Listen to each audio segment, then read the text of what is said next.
যে 60টি কাজ করলে আপনার অজু ভেঙে যাবে, অজু থাকবে না। আপনি অজু করেছেন, যদি ভুল করে এই 60টি কাজ করে ফেলেন, এই 60টির মধ্য দিয়ে যদি কোনো একটি কাজ করেন তাহলে আপনার অজু ভেঙে যাবে।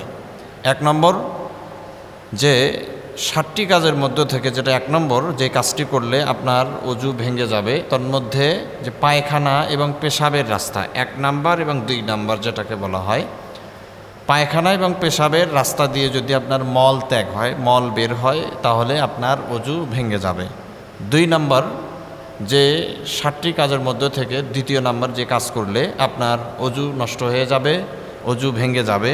2 নম্বর হলো রক্তপুষ বা তিক্ত পানি, যেটাকে আপনার পিপ বলা হয়।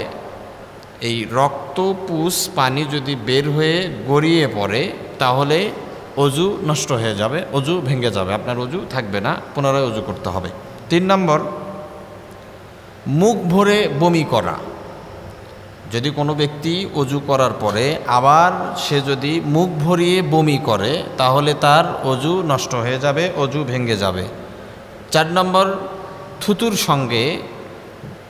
সঙ্গে যদি রক্তের ভাগ বেশি হয়, থুতুর সঙ্গে যদি রক্তের ভাগ সমান আপনি থুতু ফেলে দিচ্ছেন বা থুতু নিক্ষেপ করছেন, তো থুতুর মধ্যে দেখা যাচ্ছে যে আপনার লালিমা আকৃষ্ট বেশি লাল ভাব, তো এমত অবস্থায় আপনার অজু থাকবে না, অজু নষ্ট হয়ে যাবে। আরেকটি হলো যে থুতুর চেয়ে যদি রক্তের ভাগটাই প্রবল হয়, বেশি হয়, তাহলে অজু থাকবে না, অজু ভেঙে যাবে, অজু নষ্ট হয়ে যাবে।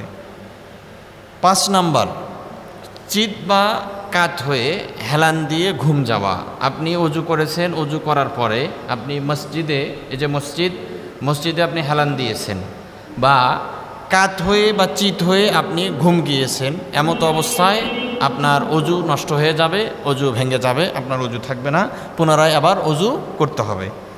6 নম্বর, অজু করার পরে কোনো ব্যক্তি যদি তৎক্ষণাৎ অজু করেছে, অজু করার পরে আবার যদি ওই ব্যক্তি পাগল হয়ে যায় কিংবা মাতাল অচেতন হয়ে গিয়েছে, ঘুমের ঘরে অচেতন, সে বলতে পারেন, অথবা আমরা দেখি, লক্ষ্য করি যে নামাজে দাঁড়িয়ে অনেক সময় ইমাম সাহেব কেরাত পড়েন, তো কেরাত পড়া অবস্থায় আমরা খেয়াল করি যে ফ্যানের পাখার বাতাসের কারণে বা শরীরের আপনার আরামের কারণে অনেক সময় ঘুমিয়ে যায়।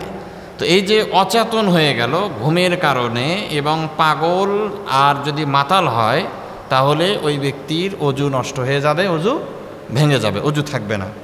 7 নম্বর যেটা বলতেছিলাম, যে নামাজের ভিতরে যদি কোনো ব্যক্তি উচ্চস্বরে হাসে, নামাজের ভিতরে কোনো ব্যক্তি যদি উচ্চস্বরে হাসি দেয়, সেটা কহ ক বলেন বা হা হা বলেন, এরকম উচ্চস্বরে অট্টহাসি যদি কোনো ব্যক্তি দেয়, অথবা এমনভাবে হেসেছে হাসিটা অন্য পার্শ্ববর্তী যারা সালাত আদায় করতেছে, এমতো অবস্থায় যদি কোনো ব্যক্তি যদি তার হাসি শুনতে পায় বা বুঝতে পারে অমুক ব্যক্তি হাসতেছে, তাহলে তার অজু নষ্ট হয়ে যাবে, অজু ভেঙে যাবে। তাহলে এই 7টি কাজ যদি কোনো ব্যক্তি করে অজু করার পর, তাহলে তার অজু নষ্ট হয়ে যাবে, অজু ভেঙে যাবে। আল্লাহ রাব্বুল আলামিন আমাদেরকে এগুলো বেছে বেছে চলার তৌফিক দান করুক।